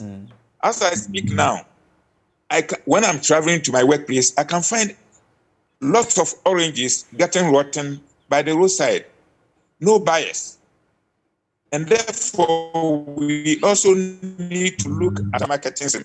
The marketing chain has to be looked at. So many people depend on the farmer for their income along the value chain from the farmer to the consumer. Yet, like Mr. Morrison was saying, we don't have any system where we can recoup some of the incomes generated by these people into the agricultural sector. They just buy something from the farmer and then they go and sell. We don't know who collects taxes from them. We don't know how the taxes are managed. Always the farmer is at the receiving end. And therefore, I think we need to have a look at the marketing chains and our food systems in the country. Okay. When we take thank you very much. But in the next minute, you were speaking earlier that the farmers are not the cause for the increment, but the value chain. Yeah. What can we do to the value chain such that then we wouldn't have that high increase in food prices? Is there anything? Just in a minute, sir. Dr. Mensah. Yeah. For instance, we can improve the quality of, let's say, have some processing equipment and training people to handle those processing equipment. When you have oil palm, for instance, when we have small-scale industries that can process oil palm, we have small-scale industries that can process our tomatoes, the glut on our farms will be minimized. Okay. And therefore, and then storage facilities are also very important for those storable goods like maize. Somebody was complaining about the high cost of kinky. Kinky is from maize, banku and other things are from maize. If we have enough maize stored when there's high production out of fertilizer production, provision and other things, then the maize can be stored, and government or any organization can subdue the high hikes in food prices by bringing in some of these stored commodities. And we don't have storage facilities, we don't have processing facilities, and therefore we get a lot of... Dr. Abel-Mensah, thank you so much for your time here. Dr. Nyaba, in the next minute, what would be your proposal going forward? For me, we are ready to address the situation. We are ready to increase our productivity. As we speak, there are most of my colleagues who, on their own, manage to procure bulldozers and other things, clearing their land, waiting to the rains to come. What government can do, we are not saying that government should put additional resources into anything. We are saying that they should just pay what they own, the fertilizer imported. They should pay them what they own them in 2020, 2021. In going forward, if government thinks that the subsidy program is something that we all need to sit down and look at, that is something that we can discuss later. Therefore, in the very short run, we think that's what government needs to do. Okay. On the part of the farmers, I'm appealing to all of us. The organic manure is something that I propose, but it's not something that is going to address our problem for now. You cannot use only organic manure to boost your production. The volume of organic manure that you need to be able to turn the land around will take some time. So even if you use organic manure, we still need some amount of the chemical fertilizer to blend with it to be able to get the results we are looking for. Okay. I heard most of the farmers are resorting to buying poultry droppings from Doma and Techima, and they are keeping it down to use to apply on their crop. They need to tread with caution. First, poultry manure can be very toxic to the plant. Others tried it previous years and they lost their farm. So we need to be very cautious about that. So I just plead with, I'm appealing with government. We have a lot of proposals for them. If they open their doors, we will advise them. All right, Dr. Nyaba, thank you very much for your time and for joining us here. Anthony Morrison, let's still give CEO of the Chamber of Agribusiness. Exactly, right. But Mr. Morrison, so just a minute for me. What would be your proposal, one proposal to government as to how it can tackle all of this? Thank you very much. First, government should just provide subsidies to corporate institutions so that they go straight into commercial agriculture farming. It is key. So, for instance, the tax exemptions, they can give tax exemptions to like MTN, like Talo, and the rest who can do 5,000 acres of commercial farms. All right? Then secondly, we need to now adopt organic farming. I'm not talking about organic manure. I'm talking about organic farming, most of which organic products are produced here in Ghana. Let us adopt it. And finally, government development bank should make sure that they use the development money to address the externalities, the fertilizer plants and all that should all be addressed coming from the development bank money. That's what we need. Thank you very much, Morrison. Anthony Morrison is with the Chamber of Agribusiness. Dr. Albert-Mensah. I know him to have been with the University of Cape Coast. I hope that's where he still is, with the Department of Agri-Economics. We also had Dr. Charles Nyaba of the Peasant Farmers Association. Exactly. Joining us on the show. Well, refreshing conversation and pertinent, especially as we're looking for better times in 2023. And like I've said, some of those in this space have said that if we don't do the right things, just as Tony Morrison, Dr. Obeng-Mensah, and Dr. Nyaba have been mentioning, we might see 2023 higher, even higher, food price inflation. And nobody wants that because we're already grappling with COVID-19 and this Russo-Ukrainian bit. But when we return after the break we're about to take, we're going to be talking governance. It's all about the 2021 Democracy Index. Now, our score has reduced from 54th position with an overall score of 6.75 in 2016 to 59th position with an overall score of 6.50 in 2020. We're telling you more about that right after the break.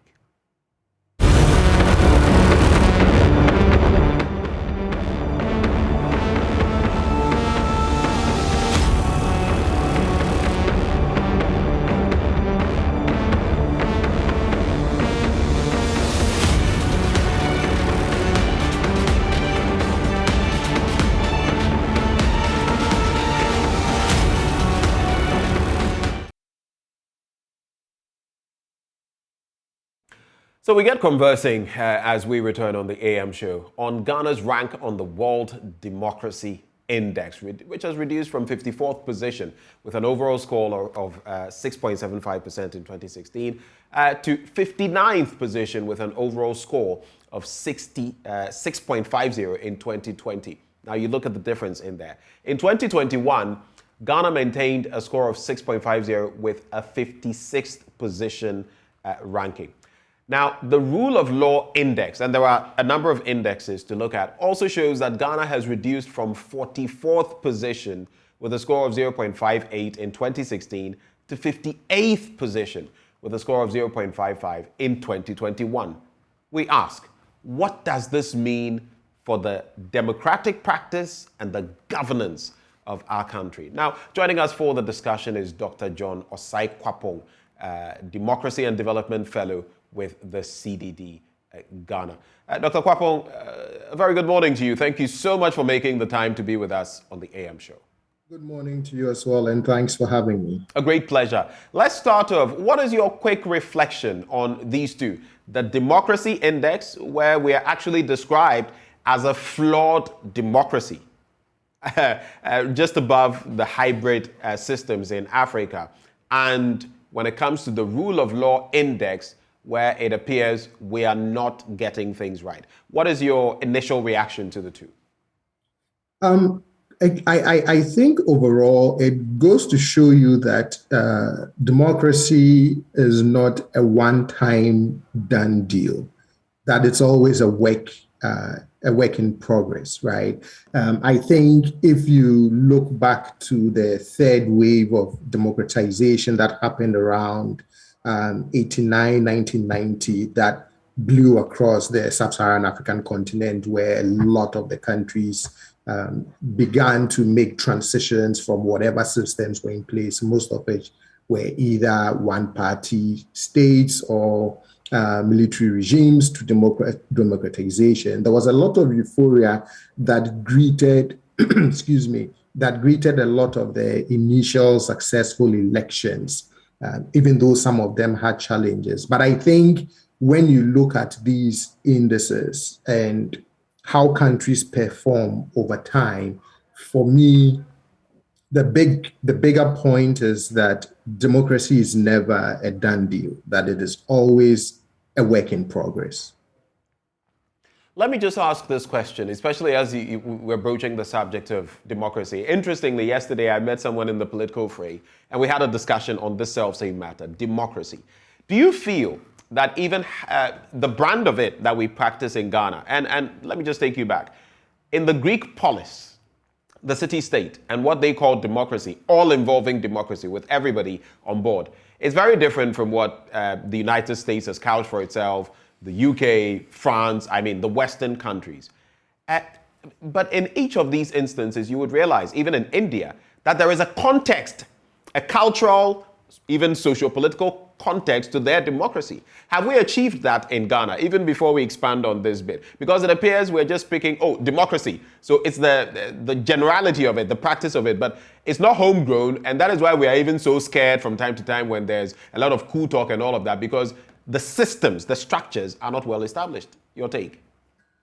So if the Professor Kwame Gyekye once said in his, he wrote a very fascinating book called Tradition versus Modernity, Moral and Philosophical Thoughts on the African Experience.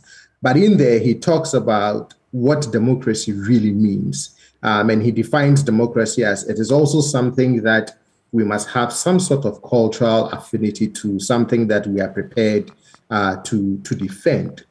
And so there's always a challenge between how we design the systems and the institutions, right, and how those systems and institutions actually play out in practice. And there are sometimes you see these sort of cultural underpinnings, right? So, for example, you design an institution that, let's say, guarantees the demand for accountability from leaders and institutions, right? But if I think of my growing up experience in Ghana, there's also that cultural underpinning where sometimes there's some hesitation in terms of how you treat your elders, right? And so, how do you translate some of those cultural norms that have persisted for a long time into a modern governance system where that notion of quote unquote someone being an elder and therefore must be treated with care, how you treat them publicly, even when they have erred. Sometimes it's something you bring them behind closed doors and have other elders address any infractions that they may have.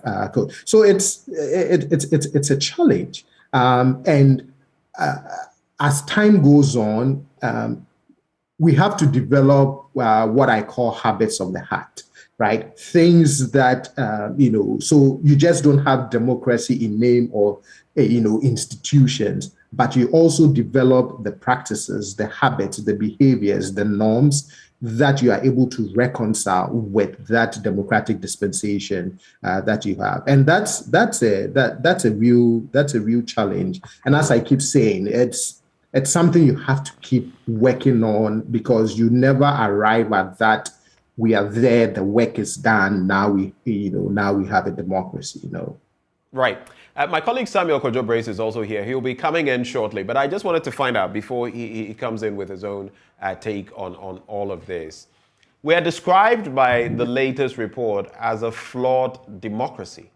There are hybrid regimes or democracies across the continent which are faring even worse, like Benin, among other entities. In fact, only Mauritius is given sort of a clean sheet in terms of democratic practice, and about some 4, 5, 6 countries falling into the flawed democracy zone. But how do you react to these categorizations? And basically, what does this mean for us as a flawed democracy? What does this mean? Right. And we've been categorized as a flawed democracy in this Economic Intelligence Unit's Democracy Index, I think since 2008. Right. So consistently, we've been characterized as a flawed democracy.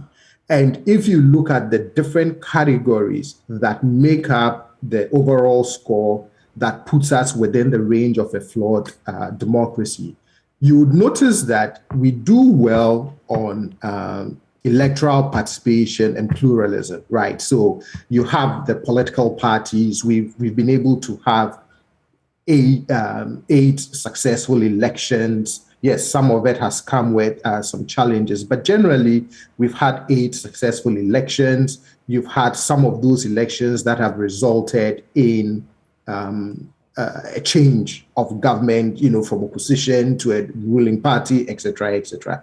So those we seem to have at least established a good rhythm around.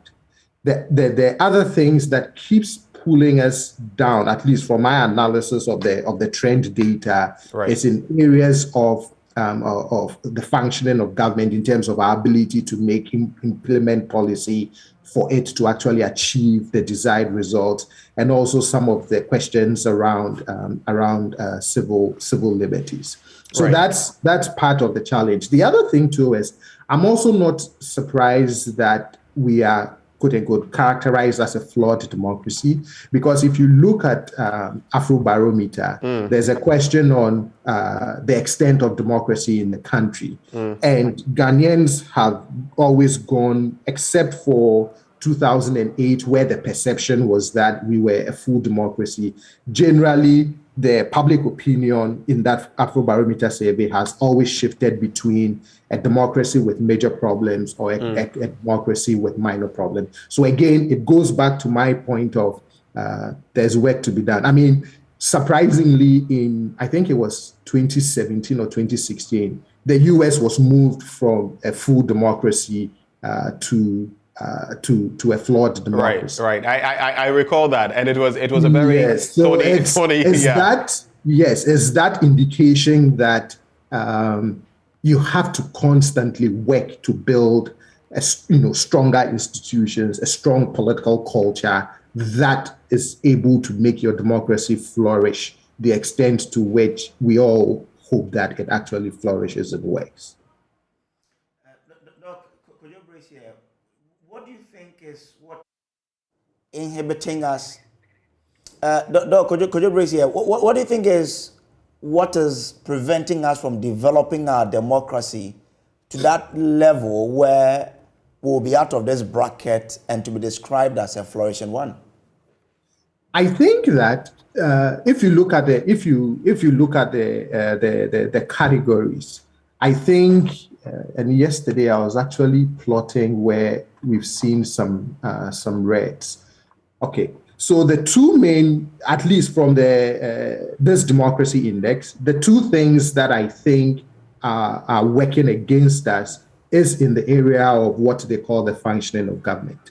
And I always say that democracy is also not just an end, but it's a means to an end. And that end is not just the delivery of political goods, right? So democracy is good that it can guarantee you certain political goods, the right to vote, right to free speech, right to assembly, to protest, etc., etc. All of those things are great. But I also believe that democracy must also translate into the delivery of social and economic goods, right? The bread and butter issues. Because when those bread and butter issues are missing, people link it back to how well or not your political system is functioning. And if that political system in place is a democracy, then there's that question of, well, are we getting everything we expect, from democracy beyond just, the basic, political rights that we also cherish. So that's the one area that, and even in Afrobarometer, it's the one area that always continues to show that there's a lot more that we can deliver.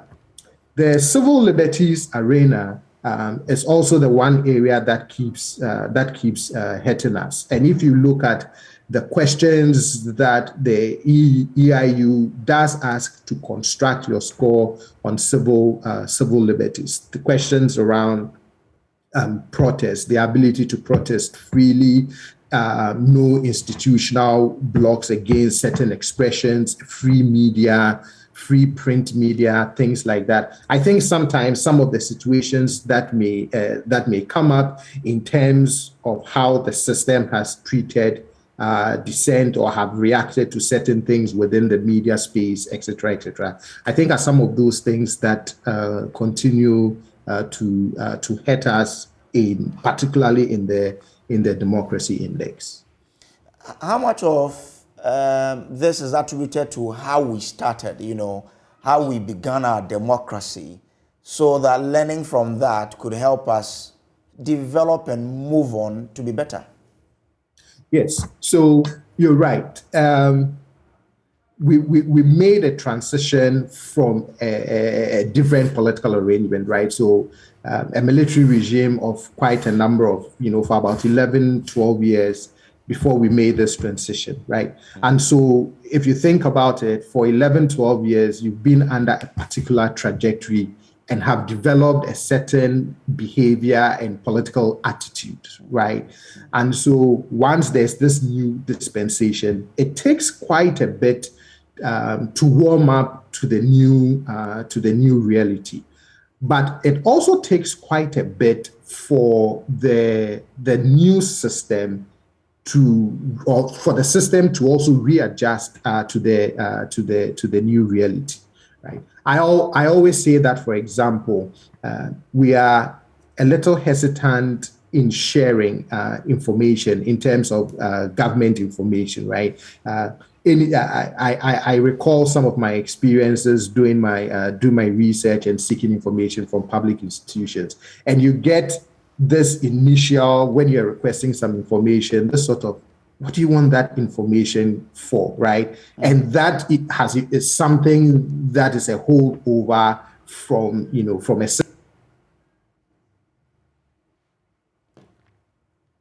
in which information is closely guarded. So now we are slowly making that transition to more transparency, more making sure that we shine light on a lot of the kinds of information that we can share with the public. Now you have an RTI. Even with that RTI, we are slowly in terms of getting it to really work, things like that. So there is that holdover from what our political culture and what our institutional culture has been to this new era of democratization. And again, it's going to take a lot of work year in, year out to make sure that we really get there. But Doc, do you foresee that year in, year out, we are adding on to improving how our democracy is? Do you foresee that? Learning from where we've come from to where we are? So for example, I just used the example of the RTI, right, as one small example of the way we are trying to reshape institutions. So if you go back, for example, to the Kufuor era, right, some of the governance reforms was supposed to reshape some of these institutions, further open up the system, right? That is why you would see in 2008 Afrobarometer, the perception being that we are now, quote unquote, a full democracy, right? And then that changes at some point. I think we keep taking steps, but I also think that there are new realities and new challenges that will continuously come up, that will demand that we really have to rethink what these new challenges mean and how we deal with it as a matter of policy or as a matter of politics, right? So, for example, if you look at the new configuration of the current 8th Parliament and the issues that it is bringing up, these were things that 4 years ago we didn't even worry about because we've never had a parliamentary composition that way.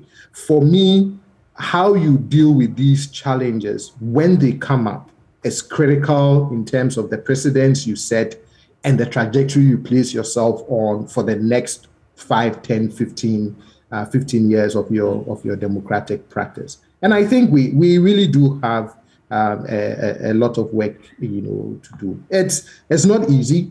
Tensions would always come up between how you balance some of these issues in a democracy. But for me, we've come far enough that the choice that we have is how can we continue on this path through the choices we make, whether it's through our court system, whether it's through the laws that Parliament passes, whether it's the policies that the executive proposes and forces. Those are the things that we have to keep working on. Dr. Kwapong, so a quick one. When you take a look at the list, all regions of the world suffered some battering, a bit of a battering. Apart from Eastern Europe, Western Europe fell just marginally, but all other regions, Latin America, Africa, suffered a battering. I'm just taking a look at the regime types across the world, and this is what I see. The full democracies are just 21. That is 12.6% of countries, or if you look at the world population, 6.4. Flawed democracies are 53, that is 31.7% of the country component.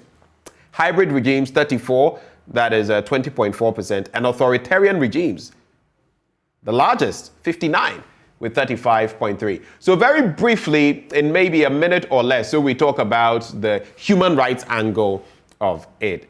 How do you feel this reflects, and what more should we be looking at very briefly to get ourselves into the best category of full democracies?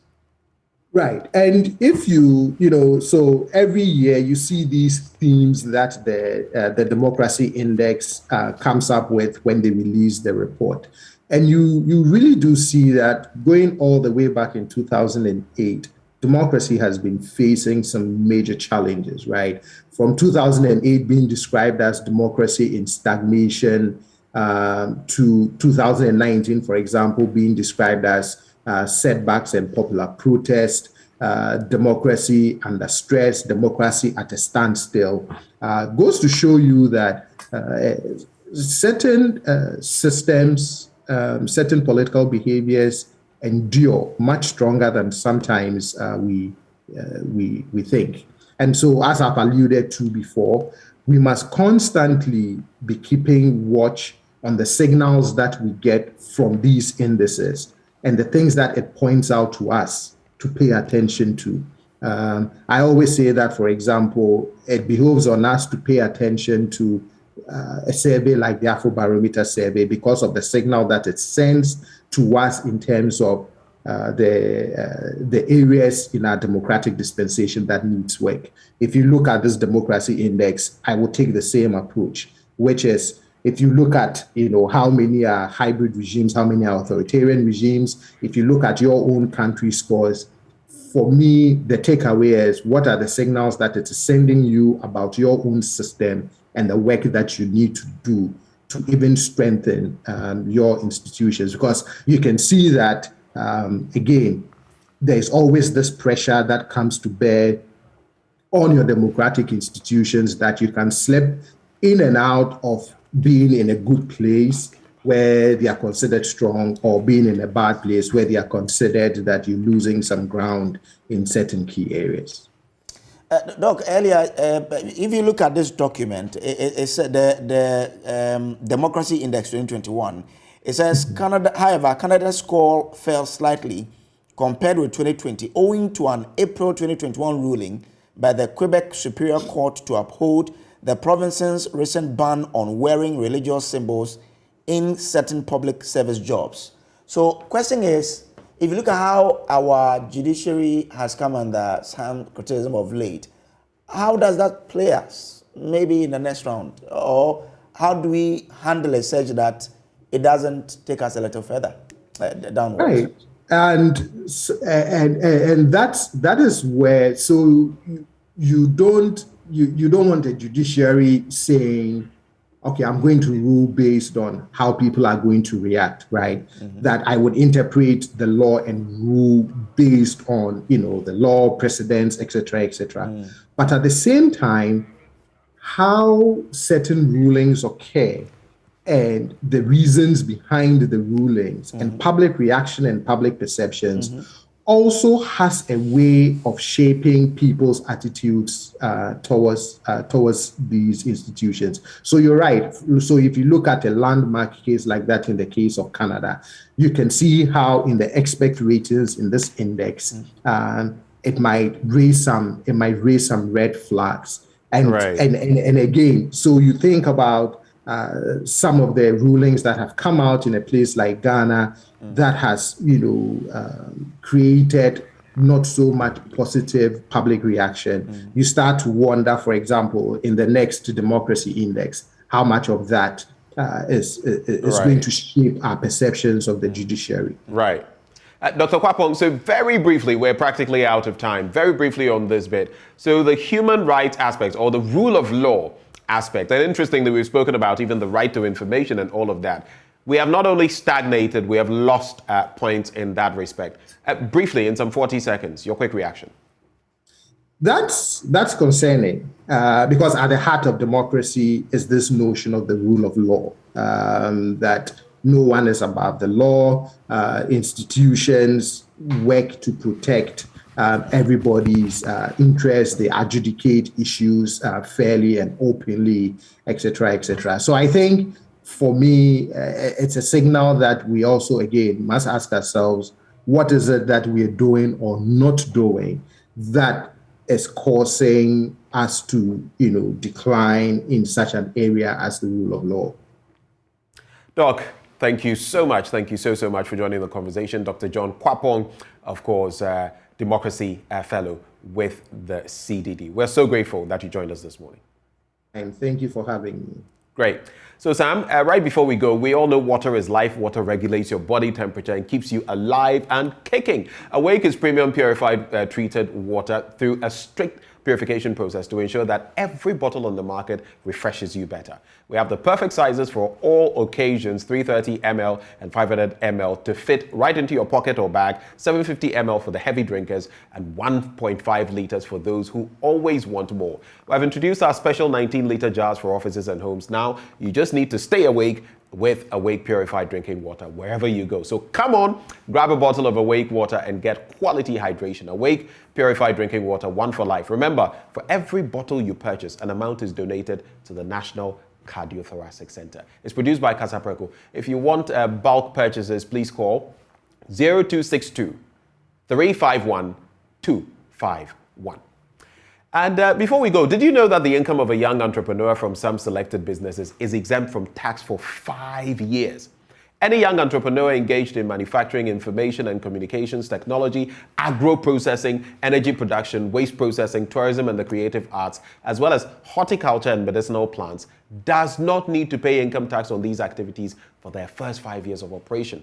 A young entrepreneur engaged in business that enjoys an initial 5-year concession benefits from the following applicable tax rates for 5 years. Are you ready? Accra and Tema, 15%.